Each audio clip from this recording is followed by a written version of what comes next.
Вся татарская история в одном подкасте. Лекторий «Миллиард татар». Хотим рассказать сегодня о замечательном человеке, Эдигее, который стал не просто историческим персонажем, а превратился в легенду, потому что его огненная жизнь оказалась настолько яркой, настолько судьбоносной, что уже при жизни о нем слагались легенды, которые после его смерти превратились уже в настоящий героический эпос. И надо отметить, что не каждый исторический персонаж превращается в такую легенду. И для того, чтобы стать такой легендой, конечно, человек должен прожить очень сложную, яркую жизнь. И при этом в XIV веке, как мы знаем, было много великих, замечательных деятелей политики, полководцев, деятелей культуры. Ну, достаточно сказать, что в это время жили такие люди, как Эдуард Черный принц, Филипп Смелый, Бертран де Дюгуклен, один из героев Столетней войны, и Эдуард Черный принц, английский принц и потом будущий король. И тем не менее на их фоне Эдигей не затерялся, а можно сказать, что его жизнь – это такой сгусток тех самых проблем, которые существовали в Улуси-Джучи во второй половине XIV, первой трети XV века. Итак, надо сказать, что жизни самого Эдигея мы знаем из довольно большого количества разных источников. Дело в том, что о многих исторических деятелей сведений не так много, и о них рассказывается только в одном или двух источниках, и по этим источникам можно восстановить как раз историю жизни того или иного человека. Но мы имеем дело довольно с большим количеством сведений из разносторонних источников. Тут и арабские, и персидские, причем разной направленности. Тут есть и источники из Мамлюкского Египта, и от врагов Эдигея, есть русские летописи и внелетописные источники.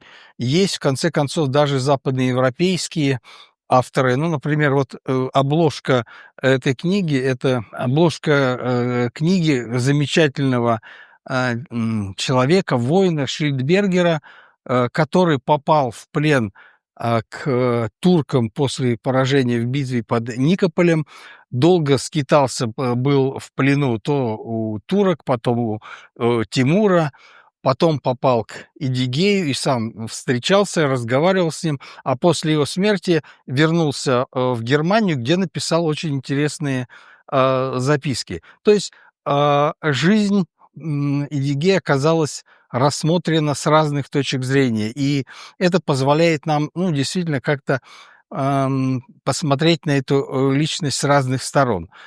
И под стать разнообразию источников и историография, то есть история изучения и осмысления биографии Эдигея. Но здесь я должен остановиться. Дело в том, что если мы будем рассказывать о том, какие перипетии претерпевала осмысление жизни Эдигея, то это нужна еще одна такая лекция. Достаточно просто сказать, что ни один из исторических персонажей не удостоился специального постановления ЦК ВКПБ, как Эдигей, который был специально упомянут в постановлении от 9 августа 1944 года. И он, и его эпос были названы ханско-феодальными и подлежали полному запрету. Но сейчас мы можем уже без таких запретов рассмотреть его жизнь, ну, во всей сложности и в максимальной полноте, но учитывая хронологические рамки нашей лекции. Итак, само имя Эдигей имеет много разных написаний, и в татарском варианте утвердилось как Идигей. Но на самом деле это не совсем правильно. Дело в том, что само имя Иди с арабского означает священный, святой. Очевидно, что отец Эдигея был человеком довольно набожным, и он всем своим сыновьям давал не какие-то тюркские, а именно такие подчеркнуто мусульманские. Например, брат Эдигея Иса, ну, от Иисуса, то есть тоже кораническое имя. И, ну, под стать ему как раз и имя Иди. А вот это вот Кейгей — это типичная огласовка, характерная для, ну, татарской адаптации иностранных имен. Ну, в русском это превратилось вот как Сашка, Машка там и так далее. То есть вот это вот К — это наследие тюркского языка. Судя по нашим источникам, скорее всего, родился Эдигей где-то в районе современного Мангышлака или в степях Заволжья между Волгой и Аралом. Его отцом был эмир левого крыла Балтынчак. Интересно, что и во всех ну, известных нам достоверных источниках имя, ну, с разными вариациями, но произносится именно так. А в эпосе его отцом назван Кутлук-Кия. Но здесь есть ну, как раз вот отличие эпического осмысления судьбы героя, персонажа от реальности. То есть только вот этим можно объяснить расхождение, что к тому времени, когда создавался эпос, имя отца забылось, и было ну, назначено новое такое эпическое имя. Но так или иначе он происходил из рода мангытов, и даже в некоторых источниках, хотя более поздних, подчеркивается, что даже из рода Акмангыт, то есть какое-то подразделение этих самых мангытов. Э, Как я уже сказал, скорее всего, семья была довольно набожной, мусульманской, и он тоже, скорее всего, тоже уже с детства был мусульманином. Как и для многих других средневековых государственных деятелей, мы практически ничего не знаем о его детстве. Ну, можно только предположить, что он, как и все знатные татары, учился военному делу, прежде всего, хотя, очевидно, умел и читать, и писать. Настоящая его история начинается уже ближе к 70-м годам XIV века, и вся эта эпоха, когда он был юношей и взрослел, пришлась на так называемую замятню, междоусобную войну внутри Улуса Джучи, где правители Кок-Орды, левого крыла, играли важную роль в борьбе с Мамаем, который владел самой западной оконечностью Улуса Джучи, и борьба за ханский престол между этими силами, ну, принимала довольно ожесточенный характер, причем периодически кто-то из них захватывал престол в сарае, и, ну, бывали случаи, когда этот хан не продержался даже и месяца, и был свергнут и казнен. Но в такое время понятно, что важную роль играли, ну, такие организаторские способности, военный талант. И очевидно, что и мангыты во главе с Балтынчаком, и ну, молодые тогда еще Идигей и его братья тоже принимали участие в этих самых столкновениях. К концу 70-х годов стало ясно, что ну, конфликт сходит на нет, и Мамай практически исчерпал все свои силы и должен был потерпеть поражение. И правители Кокорды, ну, наконец, стали побеждать. Но вот в этот момент а, внутри этой самой Кокорды произошли какие-то сложные, не совсем нам понятные внутренние конфликты, которые привели к тому, что после смерти хана Уруса, который ну, претендовал на роль объединителя Улус-Джучи и воевал против Мамая, Идигей вдруг внезапно бросает семью и переходит, значит, на службу к Аксак-Тимуру, эмиру Самарканда. И с этого момента он служит там, и поворотный момент вот в его биографии, очевидно, произошел тогда, когда среди беглецов к Тимуру оказался и один из потомков чингизидов, Токтамыш. Причем в одном из источников там написана такая драматическая история, что Токтамыш собрал небольшое войско, пошел против хана Кокорды, был разбит и бежал, скрывался в камышах в Сырдарье, и, ну, от жалости к себе, видимо, это начал плакать, и в это время Идигей, который был послан, чтобы его спасти, услышал и вытащил его, значит, из этих камышей, и с этого момента у них началась дружба. И с этого момента и судьба Токтамыша тоже претерпевает ну, довольно серьезные изменения.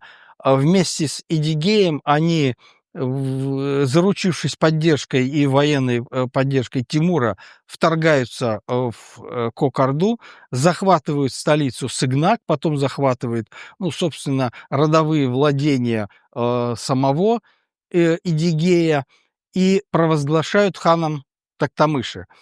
Вот тут происходит один из эпизодов, тоже не совсем понятный.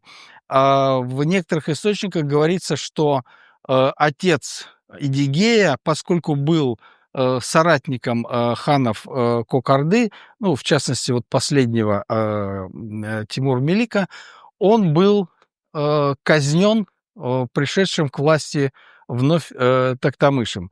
И это такой момент, который ну, в определенной степени, можно сказать, ну, бросает тень на самого Эдигея. Получается, что он служил Токтамышу, который казнил его отца. Но тут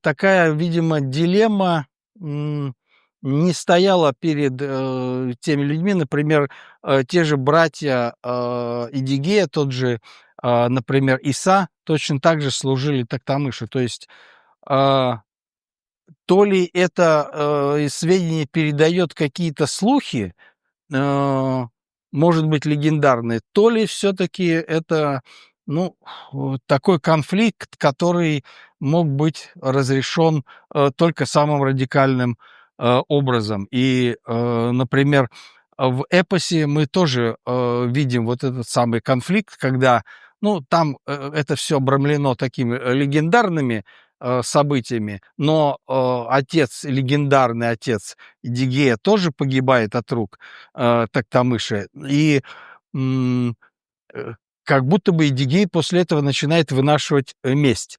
В действительности, видимо, все было гораздо сложнее. Наоборот, с этого момента в 79 году Токтамыш приходит к власти сначала в Кокарде, а потом начинает борьбу за объединение всего Улус-Джучи. В 80-м году он переходит в Волгу, захватывает столицу Сарай и начинает двигаться со своими войсками против Мамая, который, ну, считался узурпатором престола, который назначал по своей воле нужных ему ханов, и он был как бы таким очень деятелем одиозным.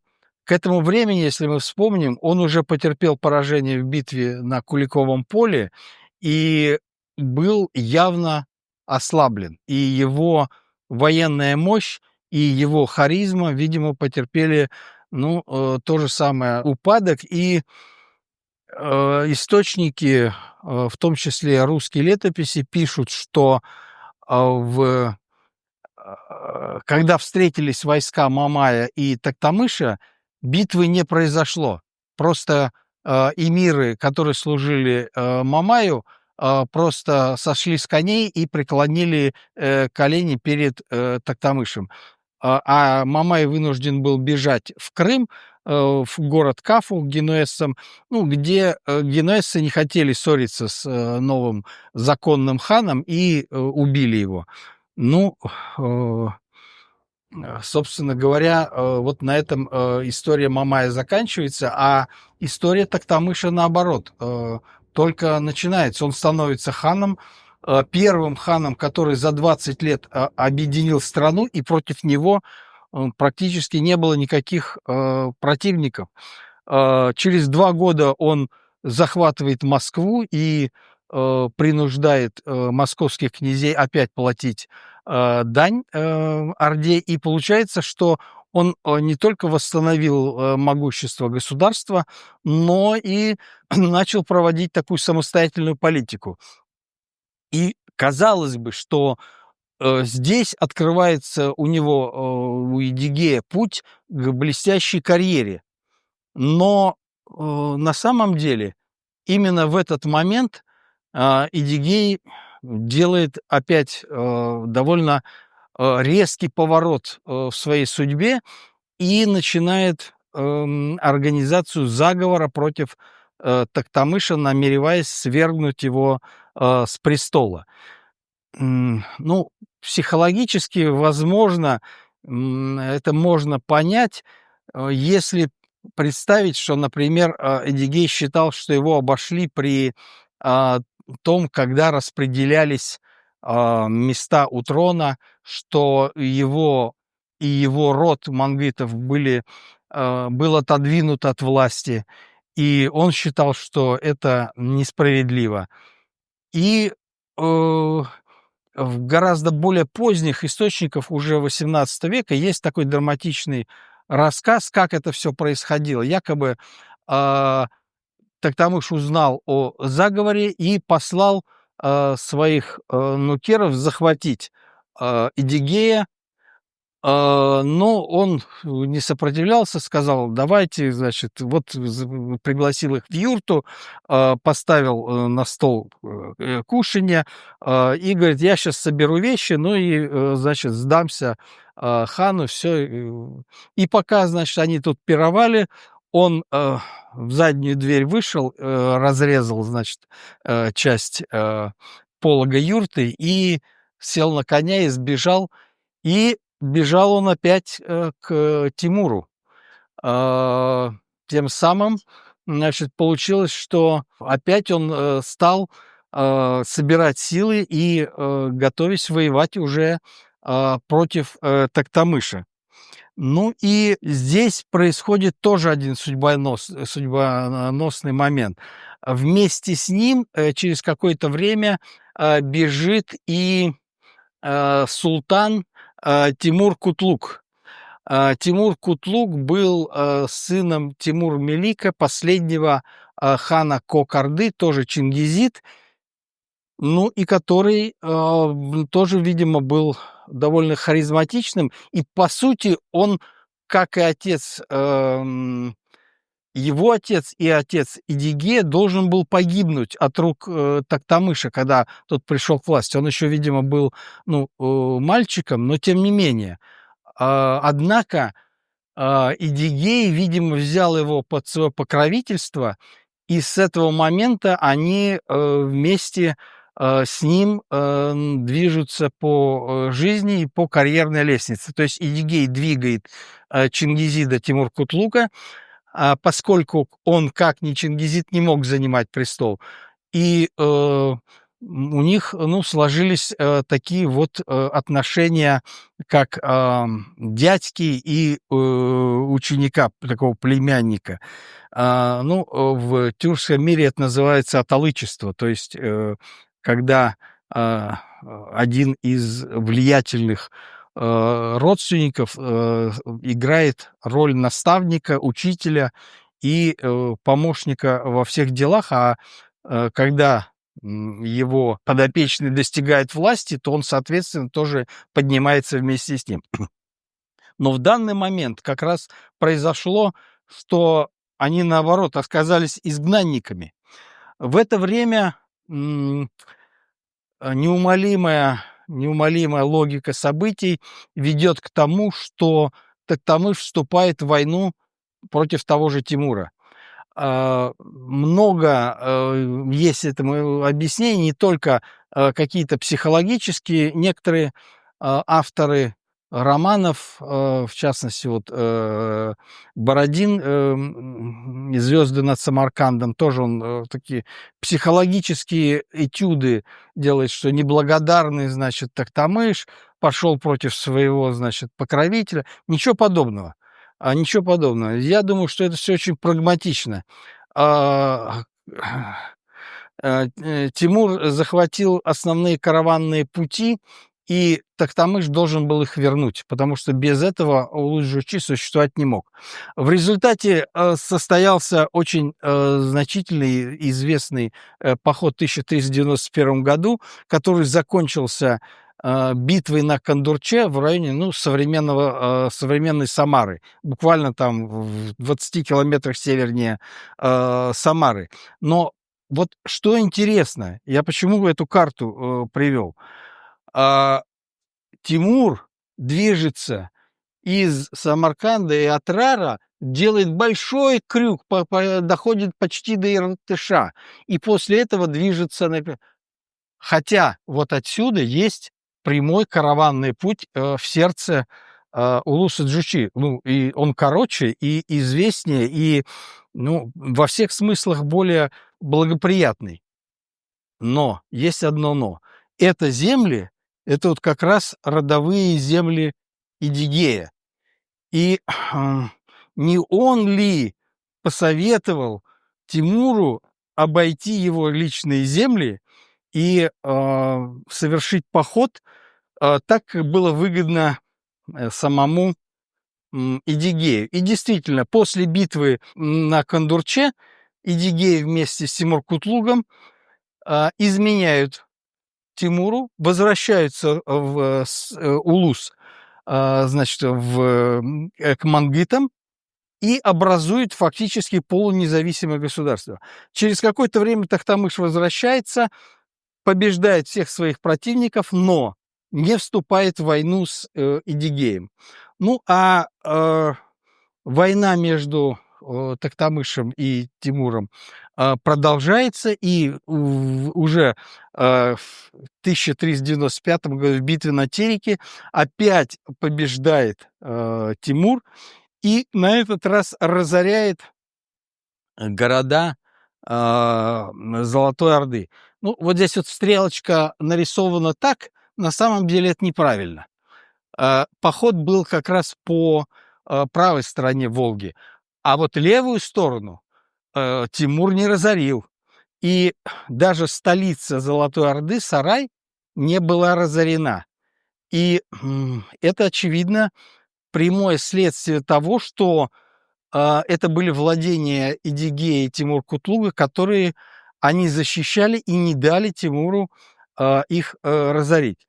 А вот после того, как Тимур ушел со своей армией из степей Восточной Европы, Тимур Кутлук с Токтамышем вступили в борьбу уже против Токтамыша и в короткий момент, буквально в течение полугода, захватывают все Поволжье и изгоняют Токтамыша из Крыма.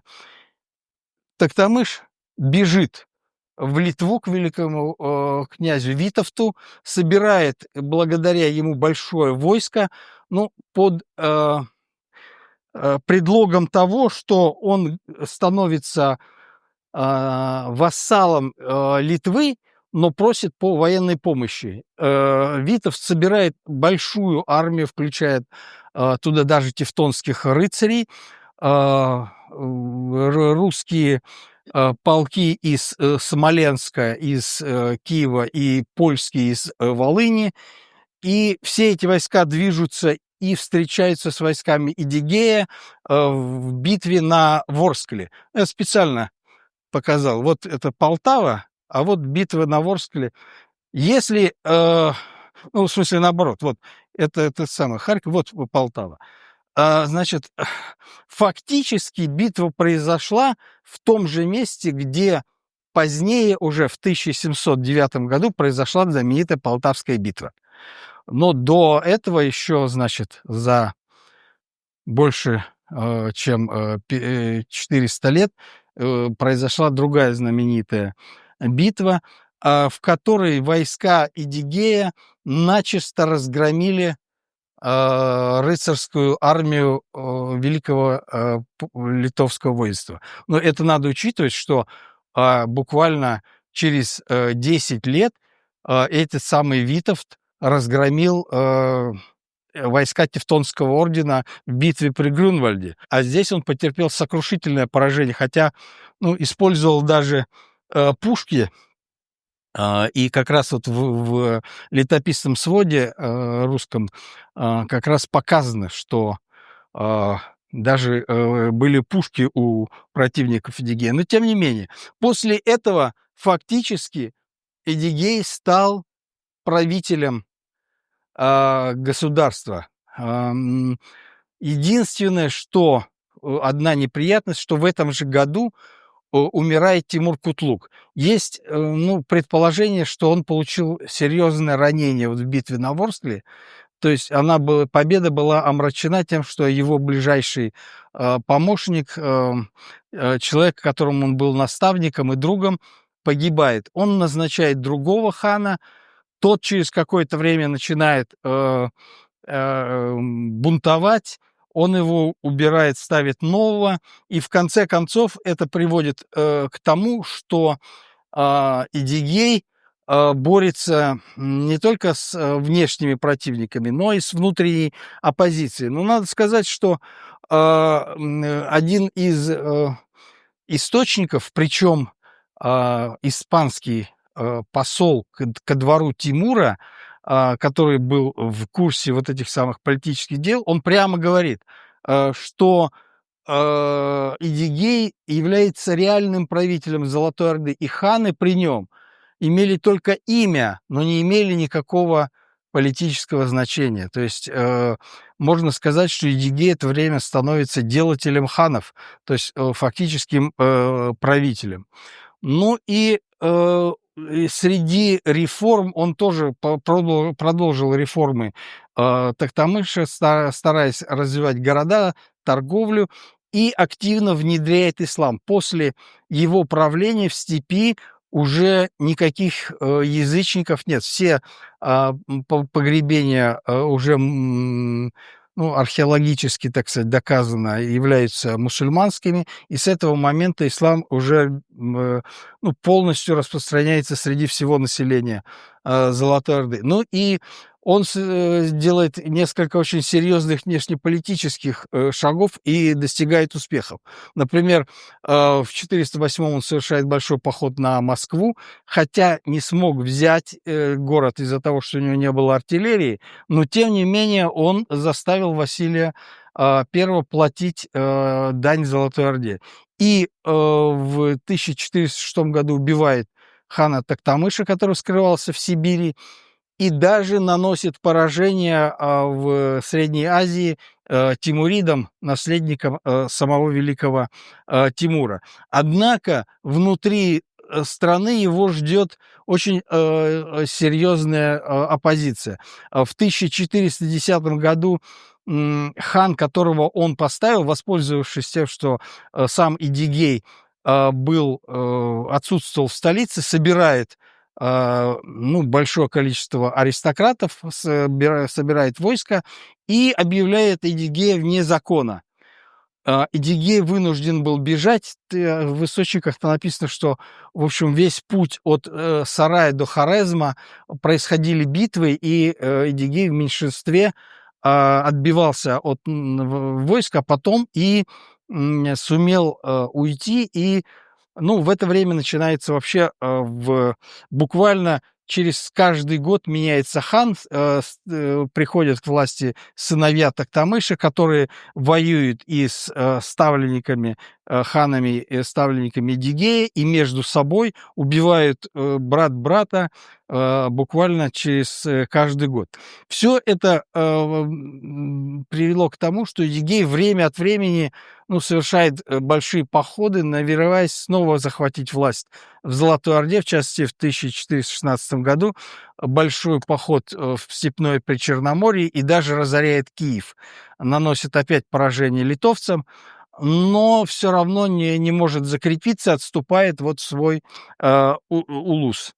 И здесь наступает такая политическая развязка. В 1419 году к власти в Сарае приходит уже хан Кадыр-Берди, который начинает целенаправленную войну против Эдигея. Здесь к этому времени Эдигей наносит поражение, я уже сказал, тимуридам, но тимуриды постоянно атакуют. Был такой интересный эпизод.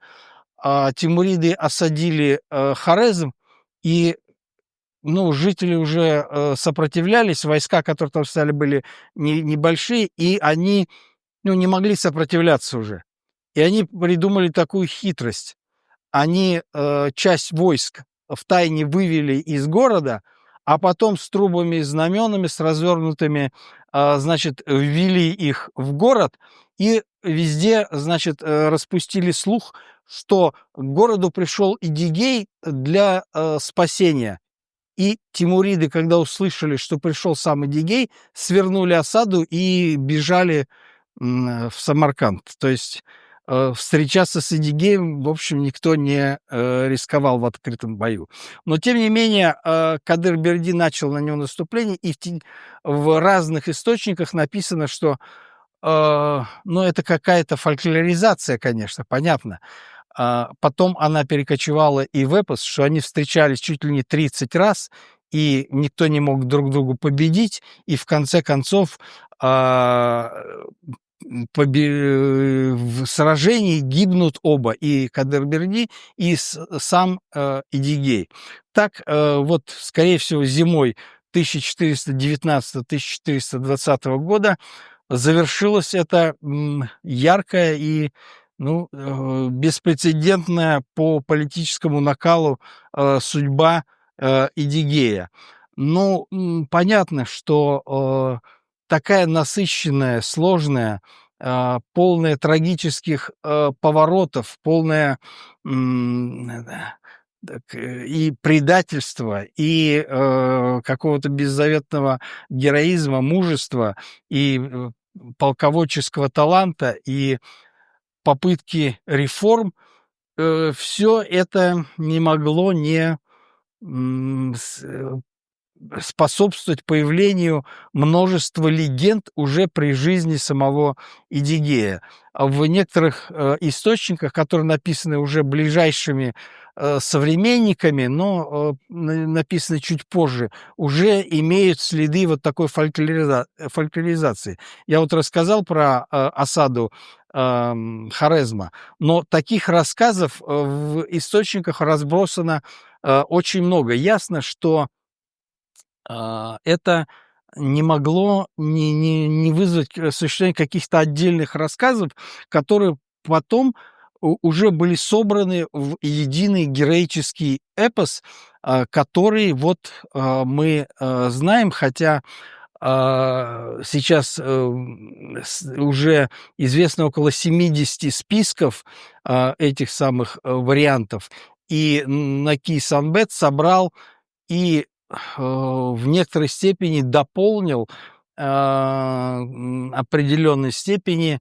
некоторые детали добавил, некоторые, чтобы она была более, этот эпос более, ну, такой литературный. Но, тем не менее, вот в таком виде, в который он опубликован, это плод, конечно, более сложного и длительного существования самого героического эпоса уже как такой особой литературной формы. Понятно, что там больше эпического и больше литературного, чем фактов. Но какие-то факты, какие-то психологические моменты, которые мы, ну, можем догадываться и о которых можем судить, имеют соответствие в источниках, некоторые нет, не имеют. Но, тем не менее, героический эпос живет своей жизнью и развивается уже как такой литературный жанр. И, скорее всего, конечно, он был распространен в среде военнослужилой татарской знати, а позднее уже, значит, стал распространяться среди различных тюркских народов, и в современном виде он, отголоски его существуют и у нагайцев, и у буджакских татар, и у сибирских татар были записаны довольно полные фрагменты, ну, у татар Сибири, я уж не сибирских татар.